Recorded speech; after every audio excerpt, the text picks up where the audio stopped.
Good morning बच्चों, कैसे हो आप सभी। हम पढ़ रहे थे पादप प्रजनन, और पादप प्रजनन हमने लास्ट में देखा था पादप प्रतिस्थापन के लाभ और दोष। कुछ हानियाँ भी थी, कुछ लाभ भी थे। इसी क्रम में अगला टॉपिक है आज का मेरा नया, पुनरुत्पादन। क्या? पुनरुत्पादन। देखो, पुनरुत्पादन मतलब क्या है? पुनर् का होता है दोबारा, उत्पादन का अर्थ है उत्पादन करना, दोबारा उत्पादन करना। अर्थात हम कह सकते हैं कि किसी प्रवृत्ति के बीजों या प्रवर्धों की खेतों में उगाने तथा किसी प्रवृत्ति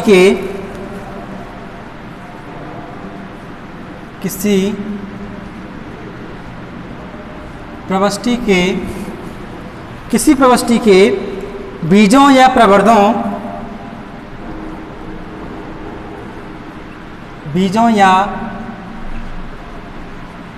प्रवर्धों की खेतों में उगाने, प्रवर्धों को खेतों में उगाने तथा इन पौधों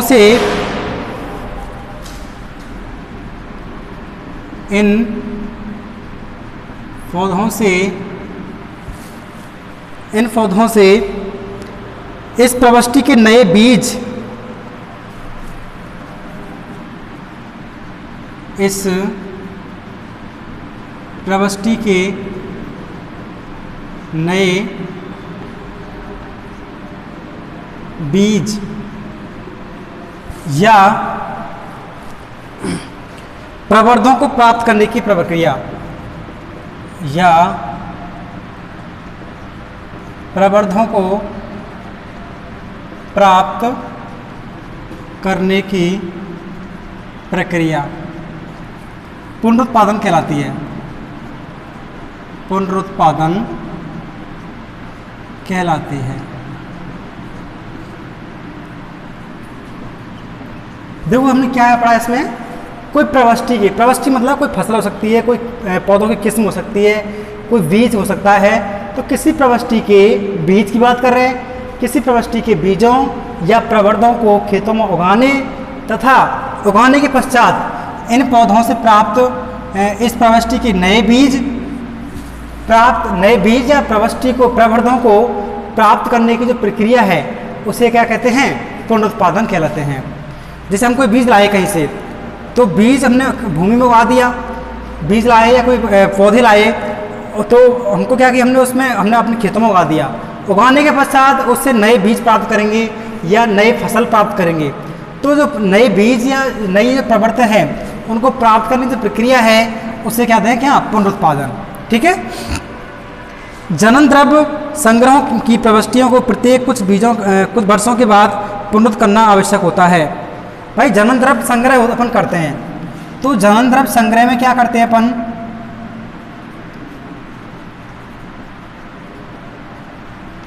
जनन द्रव्य संग्रह की जो कुछ प्रवृत्तियां हैं या कुछ प्रवर्ध हैं, उन प्रवृत्तियों या प्रवर्धों को कुछ समय बाद क्या करते हैं हम? उनको पुनरुत्पादन करना आवश्यक है।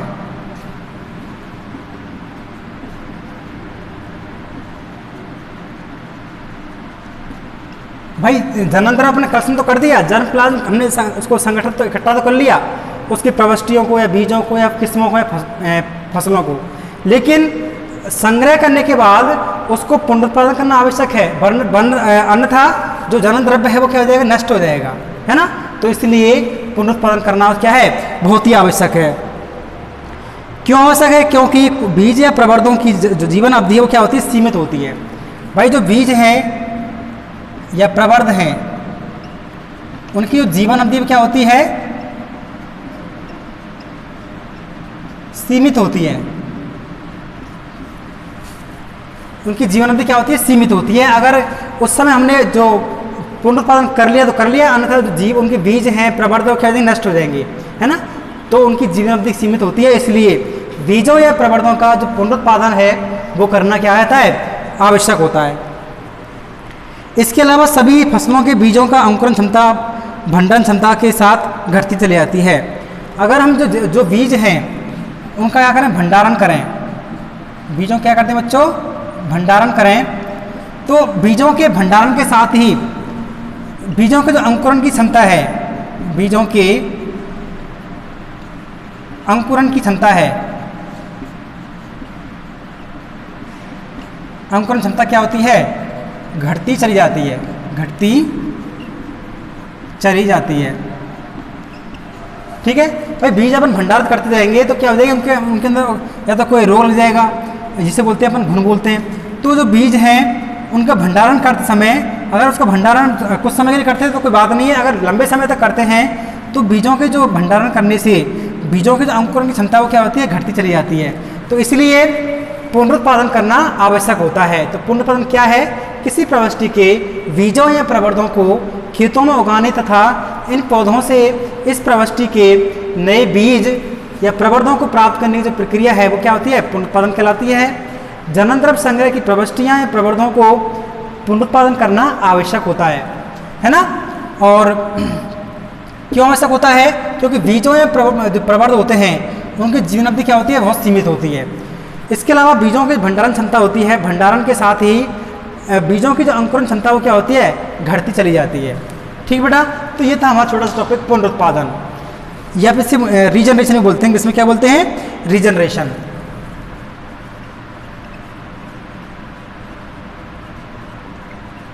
रीजनरेशन, ठीक बेटा, तो ये था पुनरुत्पादन। अगला टॉपिक आता है बच्चों इसमें आनुवांशिक अपर्दन। अगला क्या है, आनुवांशिक अपर्दन।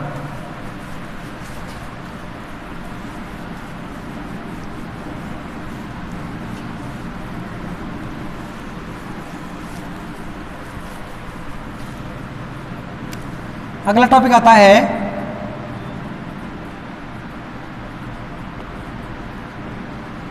आनुवांशिक अपर्दन, जेनेटिक इरोशन।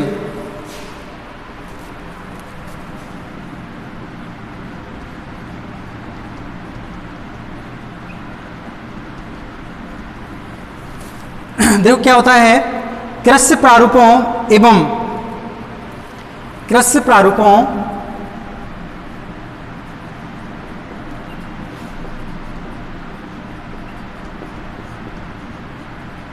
एवं उनके जंगली संबंधियों में उपस्थित कृष्ण प्रारूपों एवं उनके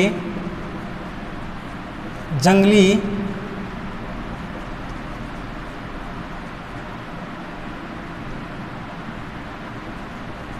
संबंधियों में उपस्थित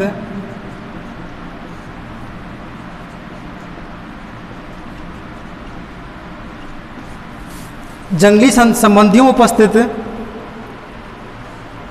विविधता में धीरे धीरे कमियां लगती है।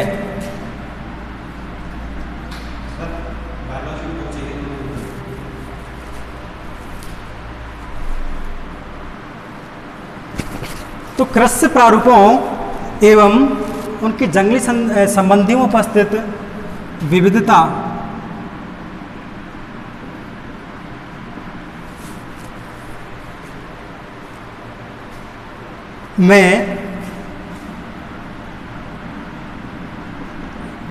में धीरे धीरे कमी आने लगती है, धीरे धीरे कमी आने लगती है, जिसे आनुवांशिक अपर्दन कहते हैं। इसे क्या कहते हैं बेटा, आनुवांशिक अपर्दन कहते हैं।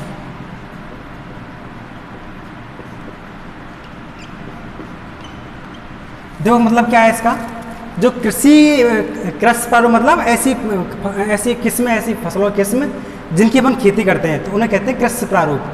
तो कृषि प्रारूपों एवं उनकी जंगली संबंधियों में, जंगली संबंधी मतलब जो ऐसी फसल जो जंगलों में उगती हैं, तो जंगली संबंधियों से हम क्या क्या करते हैं, कृषि प्रारूप प्राप्त करते हैं। तो कृषि प्रारूपों एवं उनके जंगली संबंधियों में उपस्थित जो विविधता है, विविधता का मतलब यहाँ पर मेरा यह है कि बहुत सारे लक्षण उनके अंदर प्रेजेंट हैं।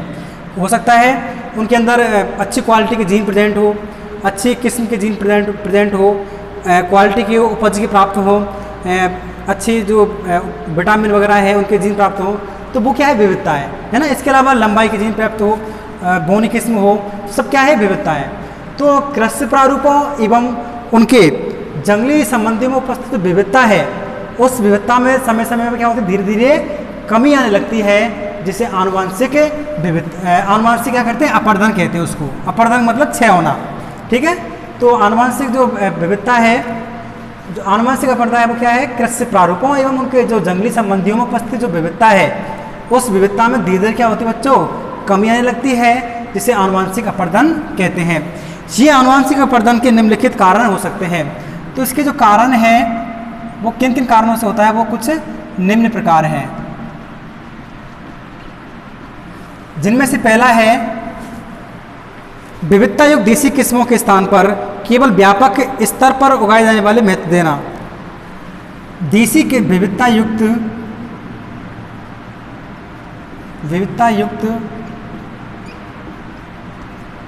देसी जो किस्म है, किस्मों के स्थान पर, विविधता युक्त देसी किस्मों के स्थान पर केवल व्यापक स्तर पर उगाई जाने वाली फसलों को महत्व देना। केवल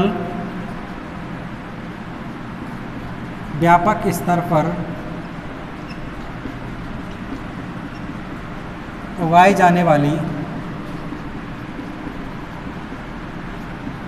फसलों को महत्व देना, ये पहला कारण है। इसके कारण क्या होता है, आनुवंशिक अपर्धन होता है कि जो हमारी देसी किस्म होती हैं उनमें क्या तरह तरह की विविधता उत्पन्न होती है।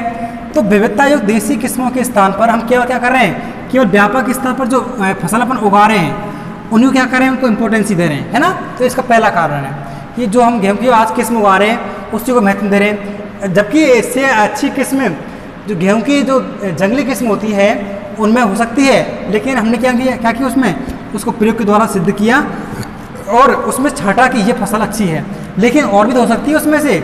तो जो देसी किस्म है, विविधता युक्त देसी किस्म है, उसके स्थान पर केवल जो व्यापक स्तर पर जो फसल अपन उगा रहे हैं उनको महत्व देना, पहला कारण है। दूसरा कारण है बच्चों, खेती की सुधरी पद्धतियों के कारण बहुत सी फसलों के जंगली प्रारूपों को समाप्त हो जाना। खेती की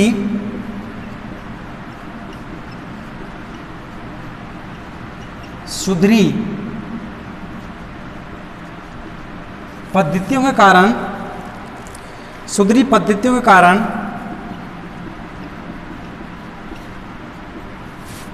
खेती की सुधरी पद्धतियों के कारण केवल बहुत सी फसलों के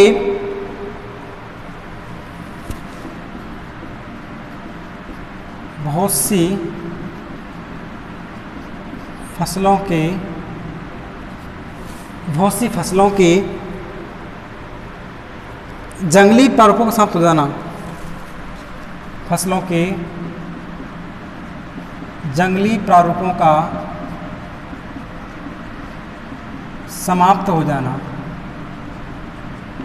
ये दूसरा कारण है। खेती की जो सुधरी टेक्निक है, जो अपन टेक्निक खेती में करते आ रहे हैं, अच्छी टेक्निक अपना रहे हैं, तो खेती की जो सुधरी पद्धतियां हैं उनके कारण बहुत सी जो फसलों की जो जंगली प्रारूप हैं वो क्या हो गए हैं, समाप्त हो गए हैं। इसलिए उनके अंदर जो विविधता है वो भी खत्म हो गई है, और जो आनुवंशिक अपर्धन है वो भी क्या हो गया है, वो भी इसके अंदर क्या हो रहा है। तीसरा है बढ़ती जनसंख्या के कारण जंगली क्षेत्रों को खेती एवं चारागाह के प्रयोग में लेना। बढ़ती जनसंख्या के कारण, बढ़ती हुई जनसंख्या के कारण जंगली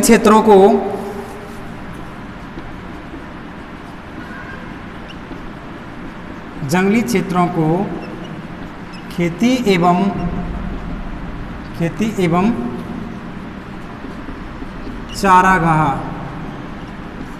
चारागाह के लिए काम में लेना। इससे भी क्या होता है बच्चों, जो आनुवंशिक अपरदन में कमी आती है। तो बढ़ती जनसंख्या, लगातार जनसंख्या बढ़ रही है, तो जो जंगली क्षेत्र हैं जहाँ पर जंगल है उनको खेती के लिए काम में लिया जा रहा है और पशुओं के लिए चारे के लिए काम में लिया जा रहा है, जिससे क्या होगा, जेनेटिक जो अपरदन है, आनुवंशिक जो अपरदन है वो क्या हो जाएगा, वो हो जाएगा। अगला है औद्योगिक एवं आर्थिक विकास के लिए जल विद्युत परियोजनाएं।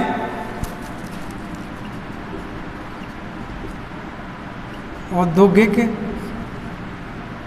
एवं आर्थिक विकास के लिए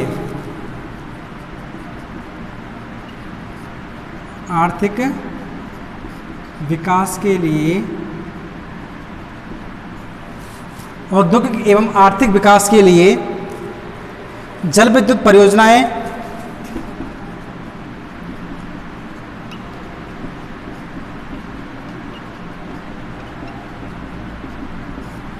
कौमा औद्योगिक क्षेत्रों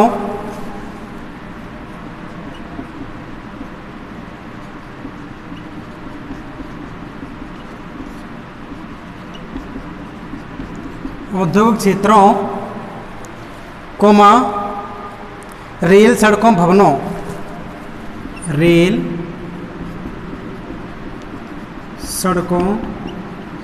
और भवनों का जंगल क्षेत्र में निर्माण करना। भवनों का जंगली क्षेत्रों में निर्माण करना।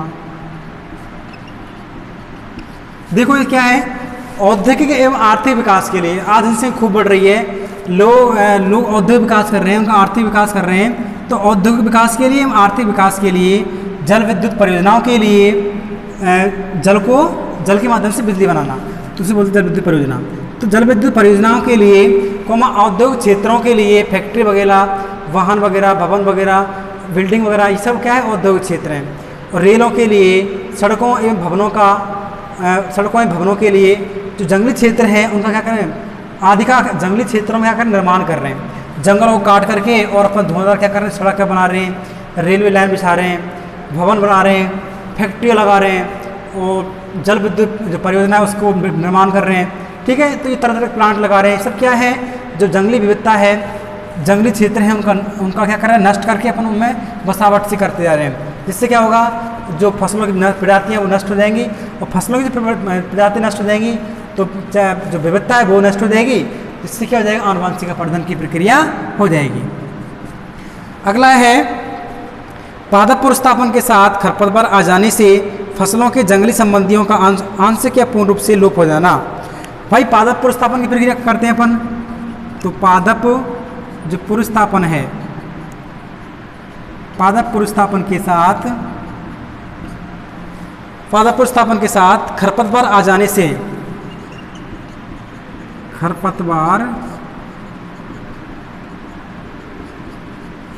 से फसलों के जंगली संबंधियों का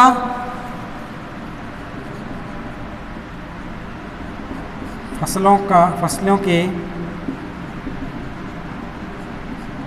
जंगली संबंधियों के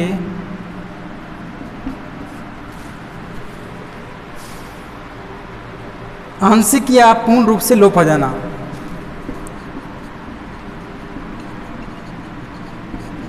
आंशिक या पूर्ण रूप से लोप हो जाना।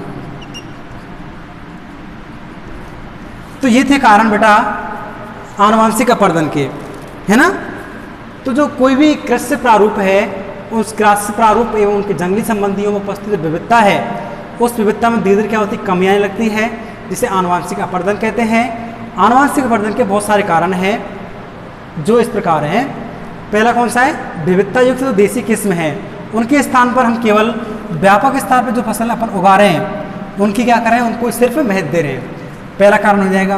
दूसरा क्या है, खेती की जो सुदृढ़ टेक्निक्स हैं, पद्धतियाँ हैं, उनके कारण बहुत सी फसलों के जंगली जो प्रारूप हैं वो क्या हो गए, समाप्त हो गए। अगर जंगली प्रारूप समाप्त हो गए तो विविधता है वो खत्म हो जाएगी, और विविधता खत्म तो आनुवंशिक जेनेटिक जो आनुवंशिक अपर्दन वो क्या हो जाएगा, वो हो जाएगा। अगला है बढ़ती जनसंख्या के कारण जंगली क्षेत्रों को खेती एवं चारा के लिए काम में लेना। जनसंख्या बढ़ रही है तो धरती तो उतनी है, पृथ्वी तो उतनी है, लेकिन जो उनकी मांग है जनसंख्या, अनाज की, बसावट की, उनकी आवश्यकताओं की पूर्ति के लिए जंगलों को काटा जा रहा है और उन पर क्या खेती की जा रही है, पशुओं को चराया जा रहा है, जिससे विविधता में कमी आती है, जिससे क्या हो जाता है, आनुवंशिक अपर्दन की प्रक्रिया हो जाती है। अगला है औद्योगिक एवं आर्थिक विकास के लिए, औद्योगिक विकास हो रहा है, आर्थिक विकास हो रहा है, और जल विद्युत परियोजना बनाने के लिए, औद्योगिक क्षेत्रों के निर्माण के लिए रेलों को, सड़कों को, भवनों का आदि क्या कर रहे हैं, जंगल क्षेत्रों में निर्माण कर रहे हैं। जंगलों काट करके हम तरह तरह के प्लांट्स लगा रहे हैं, फैक्ट्री लगा रहे हैं, रेल, बांध, पुल सब बना रहे हैं। तो सब क्यों, अगर ऐसा करेंगे जंगल नष्ट हो जाएंगे एक दिन, और जंगल नष्ट होने से क्या हो जाएगी, जो उनकी प्रजातियां हैं फसलों की और पादपों की, जंतु की जो प्रजातियां हैं वो नष्ट हो जाएगी, और किसी क्षेत्र में उपस्थित जो पादप हैं, उसकी जो जंतु हैं वो क्या कहलाते हैं, वो विविधता युक्त होते हैं। क्या होते हैं, विविधता युक्त। तो जो विविधता है वो खत्म हो जाएगी, उनकी जो जीन्स हैं वो खत्म हो जाएंगे, अच्छी क्वालिटियाँ हैं फसलों की वो खत्म हो जाएंगी, ऐसी जंतु खत्म हो जाएंगी। जो प्रजातियाँ हैं, प्रजातियों की जो क्वालिटियाँ हैं, जैसे कि किसी जो किस्म के जो जंतु हैं उनके अंदर कौन कौन से जीन हो सकते हैं, वो कोई अर्थात मनुष्य उनको लाभ के लिए उपयोग में ले रहा है, ठीक है। तो जंगली क्षेत्रों का निर्माण कर रहे हैं यहाँ पर, है ना, उस क्षेत्र में क्या कर रहे हैं अपन, इनके कारण उनको नष्ट कर रहे हैं जंगलों को, और जंगल नष्ट हो रहे हैं तो क्या हो रही है, विविधता नष्ट हो रही है, विविधता नष्ट हो रही है तो क्या हो रहा है, आनुवंशिक अपर्दन हो रहा है। और पादप पुनर्स्थापन के साथ खरपतवार आ जाने से फसलों की जंगली संबंधियों का आंशिक या पूर्ण रूप से क्या जाता है, लोप होता है। जब अपन ये प्रक्रिया करते हैं कौन सी, पादप पुनर्स्थापन, तो पादप पुनर्स्थापन के साथ में क्या होता है, जो खरपतवार होते हैं वो खरपतवार ये क्या होते हैं, खरपतवार खेतों में फसलों के साथ जो आनुवंशिक जो अनावश्यक पौधे होते हैं उसे क्या कहते हैं, खरपतवार कहते हैं। और ये खरपतवार जो मुख्य फसल होती है उसको हानि पहुंचाते हैं, क्या करते हैं, उसको हानि पहुंचाते हैं, वो कहलाते हैं खरपतवार। तो जो पादप पुनर्स्थापन की क्रिया के साथ जो खरपतवार के अगर मौजूद आ जाता है उस फसलों में, तो जंगली संबंधियों का क्या होता है, आंशिक या पूर्ण रूप से लोप हो जाता है। तो सिर्फ जो खरपतवार है वही वृद्धि करेंगे, जो जंगली संबंधी जो प्रजातियां हैं वो क्या हो जाएंगी, पूरी तरह से नष्ट हो जाएंगी। तो ये था बच्चों आनुवंशिक अपर्दन या जेनेटिक इरोसियन, ठीक बेटा। अगला है उद्गम केंद्र। अगला मैं बात करूं इसकी तो वो है उद्गम केंद्र। अगला टॉपिक है इसी में उद्गम केंद्र।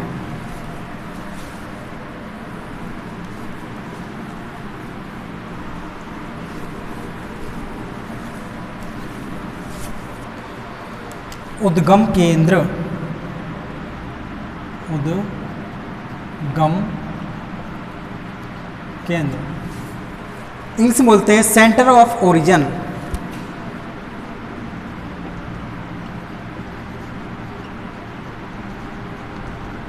सेंटर ऑफ ओरिजिन, उद्गम केंद्र। नाम से स्पष्ट हो रहा है कि उद्गम मतलब जहां से उसकी उत्पत्ति होती है। अर्थात देखो, एक रूसी वैज्ञानिक था जो कैसा था, आनुवंशिकविद था, है ना।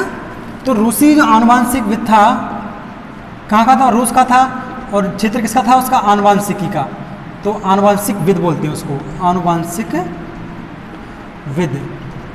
उसका नाम है बच्चों बेबिलोव ने, बेबिलोव।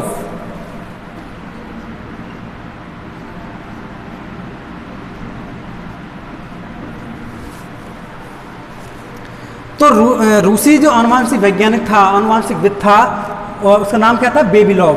उस बेबिलोव ने पूरे संसार की जो फसलें होती हैं, पूरे संसार की फसलों एवं उनके जंगली जो संबंधियों का बहुत सी विभिन्न प्रारूपों को संग्रह करके उनका व्यापक अध्ययन किया, है ना। जितनी भी फसल हैं, तो सभी जो फसल हैं, सभी फसलों का, और जितनी भी जंगली संबंधी फसलें हैं, जंगली संबंधियों का, जंगली जो संबंधी हैं,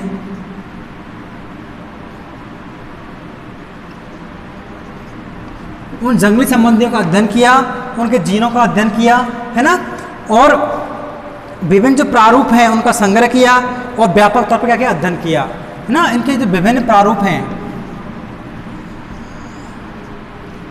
सभी फसलों का एवं जो जंगली संबंधियों के जो विभिन्न प्रारूप हैं, उनको क्या किया, संग्रह किया, पहले तो इकट्ठा किया, और क्या किया, अध्ययन किया बाद में। फिर क्या किया उसने, अध्ययन किया। ठीक है। और अध्ययन करने के बाद में उसने बताया कि फसलों का जो जंगली प्रजातियों का जो उद्गम संसार के कुछ विशिष्ट क्षेत्रों में से हुआ है। उसने कहा कि फसलों का जंगली प्रजातियों से, फसलों का जंगली प्रजातियों से, फसलों का जंगली प्रजातियों से उद्गम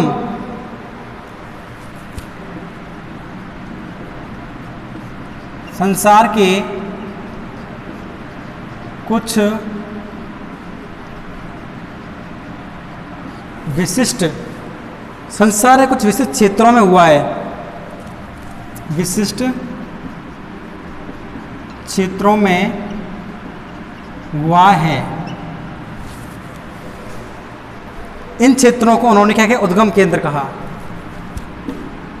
इन क्षेत्रों को उद्गम केंद्र, उद्गम केंद्र नाम दिया या कहा। ठीक बेटा। तो देखो उसने क्या किया, सबसे पहले तो रूसी आनुवंशिकविद, क्या नाम था उसका, बेबीलोव। बेबीलोव ने जब सभी प्रकार की फसलें होती हैं और जंगली संबंधित प्रजातियां होती हैं, उनकी विभिन्न जो प्रारूप होते हैं उनको इकट्ठा किया, संग्रह किया और अध्ययन किया उनका। और अध्ययन करने के बाद उसने सुझाव दिया या कहा कि फसलों का जो जंगली प्रजातियां होती हैं, फसलों का जंगली प्रजातियों से उद्गम संसार के कुछ विशिष्ट क्षेत्रों में हुआ है। इन क्षेत्रों को क्या कहते हैं, उद्गम केंद्र कहा या उद्गम केंद्र नाम दिया। अर्थात जो जितनी भी फसल हैं उनका विकास किससे हुआ बच्चों, ये जंगली जो प्रजातियां हैं उससे हुआ है। सभी जो फसल हैं वो किससे पनपी हैं, जंगली प्रजातियों से उसका निर्माण हुआ है ना। अगर जंगली प्रजातियां नहीं होंगी तो जो फसलों की आज अपन उन्नत किस्म देख रहे हैं वो आज हमको प्राप्त नहीं होती। तो सभी तरह की जो उन्नत किस्म है, सभी फसलों का जो वैरायटियाँ हैं, वो जितनी भी जंगली प्रजातियाँ हैं उन्हीं से क्या है, वो उन्हीं से उनकी उत्पत्ति हुई है। तो उन्होंने कहा कि फसलों का जो उद्गम है वह जंगली प्रजातियों से संसार के कुछ विस्तृत क्षेत्रों में हुआ है। उन क्षेत्रों को क्या कहा उन्होंने, उद्गम केंद्र कहा। अर्थात कोई फसल जिस क्षेत्र में पाई जा रही है, कोई फसल है, कोई जंगली प्रजातियाँ है उस क्षेत्र में पाई जा रही है, कोई जंगली प्रजातियाँ, तो जंगली प्रजातियों के उस क्षेत्र में पाए जाने को क्या कहते हैं, क्या कहते हैं बच्चों, उद्गम केंद्र कहते हैं। उस क्षेत्र को कहते हैं। ठीक है। निर्माण तो इन फसलों का जो जंगली प्रारूप है उनसे इनका निर्माण हुआ है। अच्छा, ये जो उद्गम केंद्र है, उद्गम केंद्र कई प्रकार के होते हैं। मुख्य रूप से दो प्रकार के हैं। पहला है प्राथमिक उद्गम केंद्र और दूसरा है द्वितीयक उद्गम केंद्र। तो अपन बात कर रहे हैं उद्गम केंद्र के प्रकार की। तो पहला प्रकार आता है बच्चों प्राथमिक उद्गम केंद्र। प्राथमिक उद्गम केंद्र, प्राइमरी ओरिजिन सेंटर्स, है ना। तो प्राइमरी ओरिजिन सेंटर्स ऐसा सेंटर्स होते हैं जहाँ पर क्या होता है, जिस क्षेत्र में किसी फसल की उन्नत उत्पत्ति जंगली प्रजातियों से होती है, मतलब बिल्कुल डायरेक्ट होती है ना। जिस क्षेत्र से जो फसल है उसकी उत्पत्ति किससे होती है, जंगली प्रजातियों से होती है, तो वो क्षेत्र कहलाता है प्राथमिक उद्गम केंद्र। तो चलो फिर लिख लेते हैं थोड़ा सा। जिस क्षेत्र में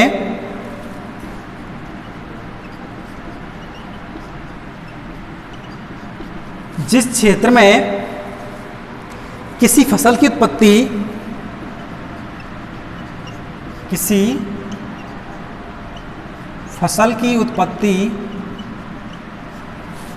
जिस क्षेत्र में किसी फसल की उत्पत्ति जंगली प्रजातियों से होती है, जंगली प्रजातियों से होती है, जंगली प्रजातियों से होती है, उस क्षेत्र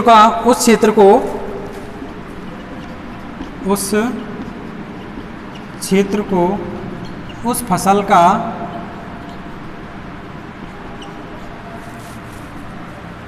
प्राथमिक उद्गम केंद्र कहते हैं। प्राथमिक उद्गम केंद्र कहते हैं। जिस क्षेत्र में किसी फसल की उत्पत्ति किससे होती है, सीधे ही जंगली जो प्रजातियां उससे होती है, तो उस क्षेत्र को क्या कहते हैं बच्चों, प्राथमिक उद्गम केंद्र कहते हैं। दूसरा है द्वितीयक उद्गम केंद्र। द्वितीयक उद्गम केंद्र,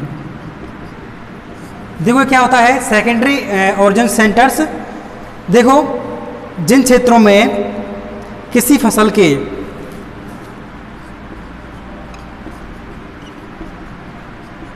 जिन क्षेत्रों में किसी फसल के कृष्य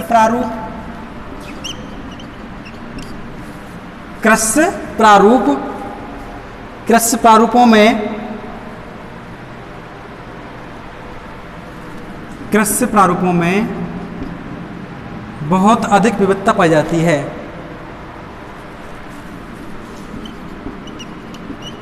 बहुत अधिक विविधता पाई जाती है।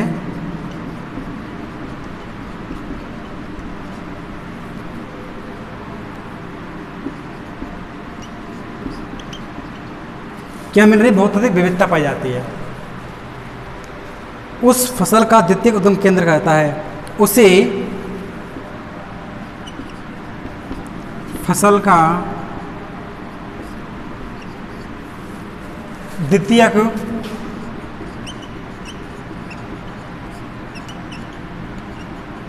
उद्गम केंद्र कहा जाता है। ठीक है, तो दो प्रकार थे उद्गम केंद्र के, कौन कौन से हैं, primary origin centres and secondary origin centres. तो प्राइमरी जो उद्गम केंद्र है, जिस क्षेत्र में किसी फसल की उत्पत्ति होती है, कोई पर्टिकुलर क्षेत्र है, अपने यहाँ इस क्षेत्र, माना कि स्कूल क्षेत्र है, यहाँ पर कोई फसल है, उसकी क्या हो रही है, उत्पत्ति हो रही है, किससे हो रही है, जंगली प्रजातियों से, है ना। पहले क्या मिलती है यहाँ पर, जंगली प्रजातियाँ, उस क्षेत्र में क्या मिलती है, जंगली प्रजातियाँ। और जंगली प्रजातियों में से क्या होती है बच्चों, रिसर्चों के द्वारा साइंटिस्ट रिसर्च करते हैं, तो क्या होती है, जो किसी फसल की किस्म है उसकी उत्पत्ति होती है। तो जिस क्षेत्र में किसी फसल की उत्पत्ति जंगली जो प्रजातियों से होती है, तो उस क्षेत्र को क्या कहते हैं, उस फसल का प्राथमिक जो उद्गम केंद्र है वो कहते हैं। दूसरा है द्वितीयक उद्गम केंद्र। जिन क्षेत्रों में किसी फसल के कृष्य प्रारूपों में, कृष्य प्रारूप मतलब खेती करने वाली जो फसलें होती हैं, उनमें क्या मिलती है, बहुत अधिक विविधता पाई जाती है। जिन क्षेत्रों में किसी फसल के जो ऐसी फसल जिनकी खेती कर सकते हैं अपन, कृषि प्रारूपों में क्या मिलती है, बहुत अधिक विविधता पाई जाती है, उसे फसल का क्या कहते हैं, द्वितीयक उद्गम केंद्र कहते हैं। क्या कहते हैं बेटा, द्वितीयक उद्गम केंद्र कहते हैं। तो ये दो प्रकार के हो गए उद्गम केंद्र किसे कहते हैं, और उद्गम केंद्र के दो प्रकार, प्राथमिक और द्वितीयक। ठीक है, इस तरह से ये जो प्रक्रिया वो टॉपिक था, ये क्या होता है, यह पूरा होता है। इसके बाद अपन पढ़ेंगे यहाँ पर अगला संकरण की क्रिया। संकरण की क्रिया को अपन चलो नेक्स्ट वीडियो में अपन देख लेंगे। आज के लिए इतना ही, थैंक्स।